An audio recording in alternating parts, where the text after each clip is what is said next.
तो ये देखिए सारी गेहूँ, ये भीगी हुई गेहूँ है तो पीली पीली लेकिन है भीगी हुई। इसको 4-5 दिन अभी लगेंगे, उसके बाद ही ये फिर से थ्रेशर मशीन आएगी और इसमें से गेहूँ और दान निकालेगी। ये देखिए ढेर पूरा। देखिए गिरी हुई भी कुछ गेहूँ है जो आपको दिखाई दे रही होगी। ये सारी गेहूँ की फसल है, भी अब भीग चुकी है। 10-12 दिन और लगेंगे इसको भी। उसके बाद ये भी थ्रेशर मशीन आएगी और उसके बाद ही इसको भूसा और दान निकालेंगे। हाय एवरीवन, नमस्ते, राधे राधे, अस्सलाम वालेकुम गाइस। स्वागत है आप सबका मेरे एक न्यू व्लॉग के अंदर, मेरे एक न्यू वीडियो के अंदर। तो गाइस आज की व्लॉगिंग मैं स्टार्ट कर रहा हूँ। अभी शाम का टाइम है तो आज मैं आपको दिखाने वाला हूँ हमारे पाकिस्तान के अंदर गेहूँ के 3 टाइप। तो वैसे रात तो बारिश आई थी तो उसकी वजह से बहुत सा नुकसान भी हुआ है किसानों का, वो भी दिखाऊंगा। गेहूँ जो खेत में पड़ी थी वो भी भीग चुकी है बारिश की वजह से, और एक गेहूँ ऐसी है जो खेत में ही है और उगी है, जो अभी पकी हुई गेहूँ है, और एक जो है उसको काट दिया है किसानों ने अभी, जो खेत में पड़ी है, और दूसरी जो इकट्ठी कर दी थी थ्रेशर के लिए, जो धान और भूसे को निकलवाने के लिए, वो सारी भीग चुकी है। और कुछ किसानों का फ़ायदा भी गैस हुआ है क्योंकि उन्होंने गेहूँ जिन्होंने नहीं लगाई थी, दूसरी खेतियाँ लगाई थी, उनका फ़ायदा भी हुआ है। क्योंकि अभी हमारे एरिया में पानी भी नहीं है, क्योंकि हमारी जो नहर है जिसमें से पानी आता है वो अभी बंद है। तो उसकी वजह से बारिश आ गई तो उसकी वजह से फसल जो है वो अच्छे अब होंगे। तो वीडियो बहुत आज अच्छा बनेगा, वीडियो को एंड तक देखना। अगर चैनल पर गाइज नए हैं तो सब्सक्राइब कर देना। तो चलिए आज की इस वीडियो को शुरू करते हैं। तो गाइज ये है वो गेहूं की खेती, ये सारी गेहूं की खेती है। ये जहां तक आपकी नज़र जाएगी सारी गेहूं की खेती है। तो रात बारिश आई थी कल और परसों, किसानों का काटने का इरादा भी था इस गेहूं को, लेकिन रात बारिश आ गई तो उसकी वजह से ये गीली हो गई है। तो उसकी वजह से अब ये 10-12 दिन और खड़ी रहेगी और उसके बाद काटेंगे। ये दिखाई तो पीली रही है, लग तो ऐसा रहा है जैसे ये पक चुकी है, लेकिन गाइज ये अंदर से गीली है। और यहाँ पर ये देखिए गिरी हुई भी कुछ गेहूँ है जो आपको दिखाई दे रही होगी। ये सारी गेहूँ की फसल है। और गाइज मैं आपको एक बात बताता चलूँ कि हमारे एरिया में एक किसान थे जिन्होंने इकट्ठी की थी रात, थ्रेशर मशीन भी आई थी गेहूं को निकालने के लिए, लेकिन तब तक बारिश आ गई तो उसकी वजह से वो गेहूं का जो ढेर उन्होंने किया था वो भी भीग गया। तो उसकी वजह से वो ढेर भी भीग गया है। तो अब 10-12 दिन उस ढेर को भी सूखने के लिए लगेंगी और उसके बाद ही वो गेहूँ भी थ्रेशर के थ्रू दान और भूसा अलग करवाएंगे। और यहाँ पर आगे भी मैं आपको दिखाता हूँ जो गेहूँ, ये देखिए, ये भी देखिए गाइस, ये भी गिर चुकी है। ये पहले खड़ी थी लेकिन रात बारिश के साथ तूफ़ान वगैरह आया था तो उसकी वजह से गिर चुकी है। ये सारी गेहूँ इस तरफ वाली गिर गई है। यहाँ पर तो गाइज़ मैंने आपको दिखाया जो खड़ी है गेहूँ, कुछ अंदर गिर भी चुकी है, और यहाँ पर किसानों ने कुछ गेहूँ इस तरफ काट भी दी है। ये देख सकते हैं आप गाइज़, ये देखिए ये काटी है। ये इसको काटे तकरीबन 4-5 दिन हो गए हैं, लेकिन रात बारिश आई और आज भी सारा दिन बारिश आई, अभी रुक गई है तो उसकी वजह से मैं व्लॉग बना रहा हूँ। तो रात बारिश आई तो उसकी वजह से ये भी भीग चुकी है। 10-12 दिन और लगेंगे इसको भी। उसके बाद ये भी थ्रेशर मशीन आएगी और उसके बाद ही इसको भूसा और दान निकालेंगी। और गाइज़ मैं आपको वो ढेर भी दिखाऊंगा जो मैं आपको कह रहा था, वो भी दिखाऊंगा। वहाँ पर भी हम चलेंगे और देखेंगे कितना बड़ा ढेर था और किस तरह से वो भी भीग गया है। तो वहाँ पर भी हम चलेंगे। तो यहाँ पर पहले तो मैं आपको ये भी गेहूँ दिखा देता हूँ जो मिर्चों के साथ गाइज़ लगाई गई थी, लेकिन अभी इसमें मिर्च नहीं है, ओनली गेहूँ है। लेकिन आपको कहीं कहीं जो ग्रीन घास दिखाई दे रही है, यहाँ पर मिर्च थे, लेकिन किसान भाइयों ने मिर्चों को हटाकर और गेहूं की खेती लगाई थी। और इसमें भी गेहूं की फसल बहुत अच्छी हुई है, क्योंकि गाइज हमारे जो एरिया में जो ज़मींदार है, यहाँ के वो खेतियाँ बहुत कम हैं और ज़मींदार जो किसान है वो बहुत ज़्यादा है। तो उसकी वजह से किसी किसान को मिलती है किसी बार और खेती, और किसी को नहीं मिलती, तो उसकी वजह से वो उसी खेती में लगा देते हैं गेहूँ, चाहे 2-2, 3-3 फसल एक ही साथ में उगा देते हैं। अगर वो नहीं उगाएंगे तो फिर उनकी रोज़ी रोटी बंद हो जाएगी, तो उनकी ये मजबूरी है। लेकिन फिर भी गाइस ये देखिए आप, गेहूँ बहुत अच्छी हुई है और इसकी जो एवरेज है वो भी बहुत, रिज़ल्ट अच्छी बहुत आएगी। तो गाइज़ ये तो वो फसल थी जिनका नुकसान हुआ है हमारे किसान भाइयों का। अब वो मैं आपको ले चलता हूँ उस खेत में जिन किसानों का फ़ायदा हुआ है बारिश की वजह से। जो खेत पहले पानी ना होने की वजह से सूख गई थी, वो रात में ही बारिश आते ही इतनी हरी भरी हो गई हैं। तो उन खेत में मैं आपको ले चलता हूँ और दिखाता हूँ। और आपसे गाइज़ मेरी एक ही रिक्वेस्ट है, प्लीज़ अभी वीडियो को लाइक ना किया हो तो लाइक करना। अगर आप चाहते हैं कि कोई हिंदू लड़का यूट्यूब पर कामयाब हो तो प्लीज़ मुझे सपोर्ट करें। तो अभी मैं आ चुका हूँ लूसण। गाइज़ हम घास की खेती में आया हूँ।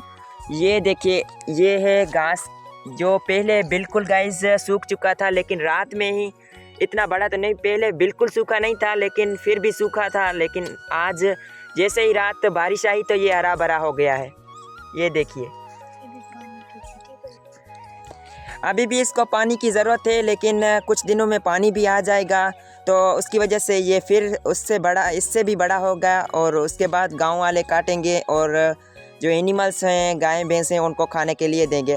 और अब चलते हैं हम गाइज़, जो ढेर मैंने आपको कहा था गेहूं का, जहां पर जो भीग चुका है बारिश की वजह से, तो वहां पर चल के मैं आपको दिखाता हूं कि वो किस तरह से कितना बड़ा ढेर किया था गेहूं का और कैसे भीगा है। तो वहां भी हम चलते हैं। तो गाइज़ ये है वो खेत जिसमें गेहूं का ढेर किया है, जो आपको दिखाई दे रहा होगा। ये देखिए, तो यहाँ पर थी सारी गेहूं की खेती। ये यहाँ से काट करके वहाँ पर ढेर किया है और रात थ्रेशर, मैंने आपको पहले ये बात तो बताई। तो इस तरफ है मिर्चों की खेती और हमारे राजू भाई भी आ चुके हैं, तो इनसे भी आपको मिलवाते हैं। राजू भाई राम राम। राम राम। कैसे हो? ठीक हो? तो चलोगे अब व्लॉगिंग करने मेरे साथ? तो राजू भाई भी गाइज़ आ चुके हैं, तो अब साथ में जाते हैं और वहाँ पर चलते हैं और दिखाते हैं कि कितना बड़ा ढेर है। ये गाइज़ आपको दिखाई तो छोटा सा रहा होगा दूर से, लेकिन जब हम पास में जाएंगे तो है ये बहुत बड़ा। तो यहाँ पर ये जब गेहूँ कट चुकी है तो अब यहाँ पर गायें और भैंसे भी आते हैं चरने के लिए। तो वो व्लॉग भी मैं आपको बनाकर दिखाऊंगा। जो हमारे एरिया सिंध पाकिस्तान में हमारा जो एरिया बदीन डिस्ट्रिक्ट है, उस डिस्ट्रिक्ट में गाइस जो थरपारकर एरिया पाकिस्तान का है, वहाँ से भी गायें और भैंसे वगैरह यहाँ पर चरने के लिए आती हैं। क्योंकि गाइस थर में आपको वैसे ही पता है, रेगिस्तान में घास वगैरह इतना नहीं होता। अगर बारिशें होते हैं तो ही होता है, वरना नहीं होता। ऐसा ही है ना राजू भाई? जी हाँ। तो यहाँ पर गायें और भैंसे भी चरने आती हैं। हाँ। तो वो व्लॉग भी गाइस आपको हम बना कर देंगे, जिसमें गायें भैंसें और ये भी दिखाएंगे कि पाकिस्तान में गायों का क्या मान है, गायों को लोग पूजते हैं, मानते हैं या नहीं। और आपसे गाइस एक ही रिक्वेस्ट है, प्लीज़ हमें सपोर्ट करें। आपसे हम कुछ भी नहीं मांगते, बस आप हमें सपोर्ट करें ताकि हम अच्छे अच्छे व्लॉग्स बना पाएँ और यूट्यूब पर कामयाब हो पाएँ। अभी गाइज़ यहाँ पर ये देखिए, गोबर भी किया हुआ है गाय और भैंसों ने। तो यहाँ पर अभी मतलब जो गायें और भैंसें हैं वो चर कर चली गई हैं, लेकिन अभी फिर इसमें घास फिर से होगा, क्योंकि रात बारिश आई है तो उसकी वजह से। और आज सारा दिन भी बारिश चली है, रात सिर्फ नहीं आई, अभी रुकी है। तो उसकी वजह से मैं कंटिन्यू कर रहा हूँ व्लॉग, वरना आज व्लॉग गाइज़ मैं नहीं बना पाता। तो सामने ही ढेर है, अब हम पहुँचने वाले हैं। तो वहाँ पर चल के अब नज़दीक से आपको दिखाते हैं कि कितना बड़ा ढेर है। और राजू भाई से भी पूछेंगे कि वो चढ़ पाएंगे ढेर पर या नहीं। राजू भाई चढ़ पाओगे? नहीं चढ़ पाओगे गाइज़। ये किसान ही लोग चढ़ पाते हैं, क्योंकि वो क्या कहते हैं, उनका एक्सपीरियंस है। खेत में सारा दिन मेहनत मजदूरी करते हैं, जैसे काम कहो वो वैसे कर लेते हैं मजदूरी के लिए। तो फाइनली गाइज हम आ चुके हैं उस ढेर के पास, जो गेहूं का ढेर मैंने आपको बताया। तो ये देखिए सारी गेहूं, ये भीगी हुई गेहूं है तो पीली पीली, लेकिन है भीगी हुई। इसको 4-5 दिन अभी लगेंगे, उसके बाद ही ये फिर से थ्रेशर मशीन आएगी और इसमें से गेहूं और धान निकालेगी। ये देखिए ढेर पूरा है तो गाइज बहुत बड़ा ढेर। और राजू भाई भी हमारे खड़े हैं। क्या इधर आओ। और यहाँ पर ये देखिए गाइज, ये नहर जा रही है जिसके थ्रू पानी सप्लाई होता है खेतों में। तो राजू भाई बुला रहे हैं। क्या है? क्या है ये? क्या है ये? क्या है गाइस? ये बोरी है गाइस, बोरी पड़ी हुई है। ये किसानों ने रखी होगी। छोड़ दो इसको, छोड़ दो। ये किसानों ने रखी होगी इसके अंदर बोरियां, क्योंकि रात मैंने आपको बताया था वो आए थे, लेकिन बारिश आ गई तो उसकी वजह से वो चले गए, वरना वो थ्रेशर निकालते। वो भी मैं वीडियो आपको दिखाता कि वो थ्रेशर मशीन किस तरह की होती है, किस तरह से धान को निकालती है और भूसे को निकालती है, वो सारा प्रोसेस भी आपको मैं दिखाता। गाइस इस गेहूं में से राजू भाई ने अभी थोड़ा धान निकाला है, ये देखिए। ये तो पका हुआ पीला धान, लेकिन ये खाने में कैसा खाओ, कैसा एक मुझे दो। गीला हुआ है गाइस, है तो पका हुआ लेकिन गीला हुआ धान है। अब ये सूखेगा तो उसके बाद ही थ्रेशर निकलेगी और उसके बाद ही जो थ्रेशर में से धान निकलेगी और आटा, क्योंकि गीले धान का तो आटा नहीं निकलेगा, तो उसके वजह से उसके लिए ही इसको सुखाएंगे, उसके बाद निकालेंगे थ्रेशर मशीन के थ्रू। तो गाइज़ आज का तो मेरा यही था व्लॉग। तो आज की व्लॉगिंग में एंडिंग में यहाँ पर ही कर रहा हूँ। अभी खेत पे ही है, पीछे आप देख सकते हैं गेहूं का ढेर, ये देखिए। तो आज का तो मेरा यही था व्लॉग। अगर वीडियो अच्छा लगा हो तो लाइक करना, अगर चैनल पर नए हैं तो सब्सक्राइब कर देना। और गाइज़ आपसे मेरी एक ही रिक्वेस्ट है, प्लीज़ हमें सपोर्ट करें। और मैं डेली व्लॉगिंग भी करता रहूँगा, मेरी डेली वीडियोस भी आपको पता है आती हैं।